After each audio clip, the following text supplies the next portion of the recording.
जय श्री श्याम।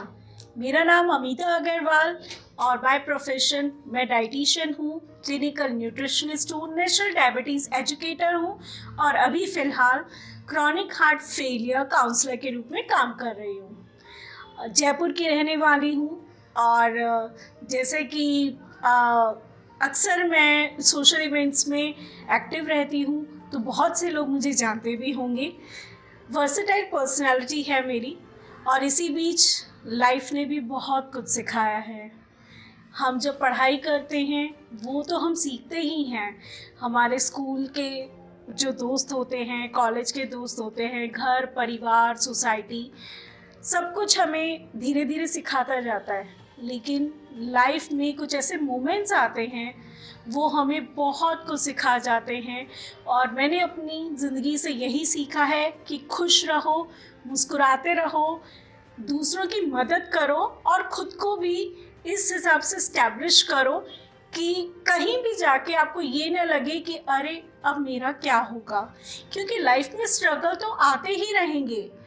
एक छोटे से एग्जाम्पल के साथ बताती हूँ। मान लीजिए आपने मुझे अभी पाव भाजी खाने को दी, लेकिन मेरा मन तो डोसा खाने पे अटका हुआ है, तो बताइए मेरा मन तो खुश हुआ नहीं ना जब तक मुझे डोसा नहीं मिलेगा। तो खाने पीने की बहुत शौकीन हूँ, खाती बहुत थोड़ा सा हूँ, लेकिन मुझे वैरायटी चाहिए खाने में। और इसी के साथ चूँकि डाइटिशियन हूँ, खाने की बात चली है तो मैं बताना चाहूँगी हमारे जीवन में खान पान लाइफस्टाइल का बहुत बड़ा महत्व है। फिर चाहे आप शहरी क्षेत्र में रहते हैं या फिर ग्रामीण परिवेश में रहते हैं, हर जगह हमें अपने खान पान के साथ साथ अपनी लाइफस्टाइल का ध्यान रखना बहुत ज़रूरी है। और अगर आपको किसी भी तरह की बीमारी है, किसी भी तरह का मेडिकल इशू है, तो उसी के हिसाब से दवाई लेना, रेगुलर टेस्ट कराना बहुत ज़रूरी है।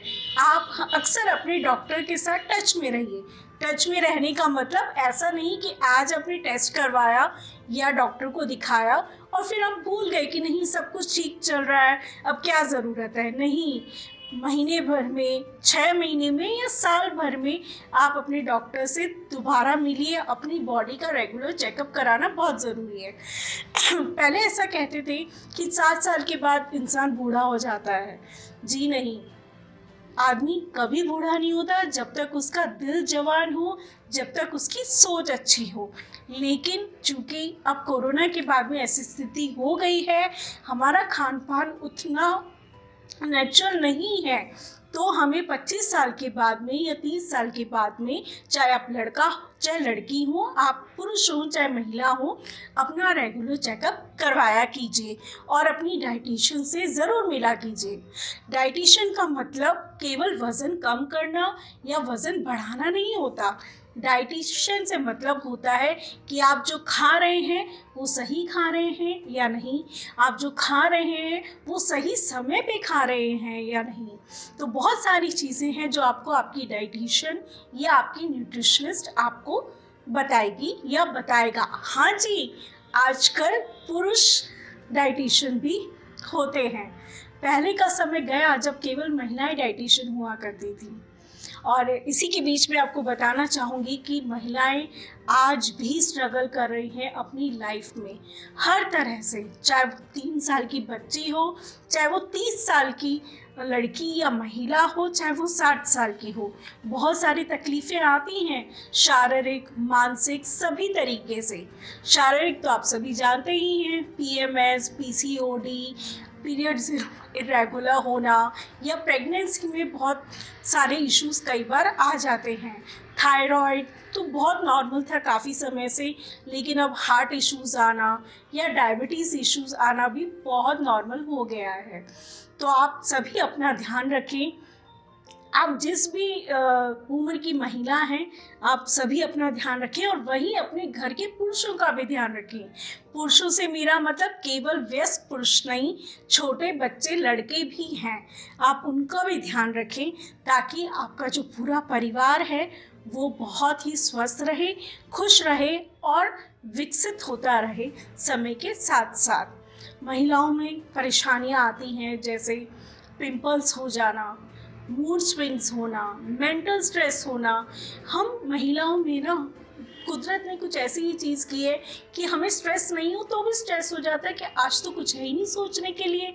हम बहुत ओवर थिंकिंग करती हैं और इसका असर हमारे शरीर पे पड़ता है, हमारे स्वास्थ्य पे पड़ता है। और इसका एक बहुत छोटा सा साइड इफ़ेक्ट होता है कि हमारे मूड स्विंग्स होते हैं, हमें एसिडिटी होने लग जाती है, हमारा वेट हमारे कंट्रोल में नहीं रहता। कुछ लोगों का वेट बहुत कम हो जाता है, कुछ लोगों का वेट बहुत बढ़ जाता है। वहीं अगर हम अपनी पढ़ाई की बात करें तो जब हम लड़कियां आज आगे बढ़ रही हैं, हम महिलाएं आगे बढ़ रही हैं, तो हमें अपनी पढ़ाई के साथ साथ अपने घर का भी ध्यान रखना पड़ता है। तो हमें बहुत सारी चीज़ें ऐसी हैं जो ध्यान रखनी होती हैं। और इसी के साथ मैं आपको बताना चाहूँगी कि आप अपनी दिनचर्या को किस तरीके से रेगुलर रख सकते हैं। आप सुबह से अपनी दिनचर्या समय पे स्टार्ट करें, लेट सो के नहीं उठें। रात को 12 बजे, 2 बजे, 4 बजे अगर आप सोएंगे तो आपका शरीर कभी रिकवर नहीं कर पाएगा, क्योंकि रात को 10 बजे से अपने सुबह के 2 बजे जो 2 AM अपन जब बोलते हैं, वो हमारी बॉडी का रिकवरी टाइम होता है। आपने देखा होगा कि जो कुछ लोग सूर्य अस्त तक खाना खा लेते हैं, वो लोग ज़्यादा स्वस्थ रहते हैं। क्यों? क्योंकि जब सूर्य अस्त के समय खाना खा के वो फ्री हो जाते हैं और अगले दिन सूर्य उदय से खाना स्टार्ट करते हैं, तो वो टाइम उनकी बॉडी की रिकवरी का होता है और उस समय उनका दिमाग विकसित होता है, उनके शरीर की जो कोशिकाएं हैं वो विकसित होती हैं, कहीं टूट फूट हो तो वो मरम्मत होती हैं, उनका ब्लड सर्कुलेशन अच्छा होता है, उनका ब्लड सेल्स बहुत अच्छे होते हैं। तो हमें इस बात का ध्यान रखना चाहिए कि अपने खाने पीने में हम किस समय खाएं और क्या खाएं। अब क्या खाने की बात करें तो मौसम के हिसाब से सभी चीज़ें हमें खानी चाहिए। कुदरत ने हमें 4 मौसम दिए हैं, उसी के हिसाब से फल दिया है, अनाज दिया है, सब्जियां दी हैं, तो आप उसी के हिसाब से अपनी मील को प्लान करें। आप चाहें तो इसको थोड़ी सी आस्था से भी जोड़ सकते हैं, जैसे कि सोमवार को आप सफ़ेद चीज़ें लें, मंगलवार को आप लाल चीज़ें लें, बुधवार को आप हरी चीज़ें लें, बृहस्पतिवार को पीली चीज़ें, शुक्रवार को थोड़ी सी मटमैली सी या फिर आप जो पिंकिश कलर की चीज़ें होती हैं जैसे मसूर की दाल, आप वो ले सकते हैं। शनिवार को आप तिल जैसी चीज़ें ले सकते हैं और रविवार को आप ऑरेंज कलर की चीज़ें लें। तो कहने का मतलब हम एक हफ्ते में सभी तरह की चीज़ों का यूज़ कर लेते हैं। तरह की चीज़ों से मेरा मतलब है जैसे दाल, हरी दाल ले ली, पीली दाल ले ली, ऑरेंज दाल ले ली, तो हमने सभी तरह की दालें एक हफ्ते में कंज्यूम कर ली। वही चीज़ हम फलों के साथ कर सकते हैं, वही चीज़ हम सब्जियों के साथ कर सकते हैं। मौसम के हिसाब से ही अपने अनाज को आप चूज़ करें। जैसे कि सर्दियों में आप बाजरा ले सकते हैं, गर्मियों में जौ, चना, ज्वार ले सकते हैं। वहीं जो बारिश का मौसम होता है उसके अंदर हम अपना मक्का यूज़ कर सकते हैं, मोटे अनाज को यूज़ कर सकते हैं।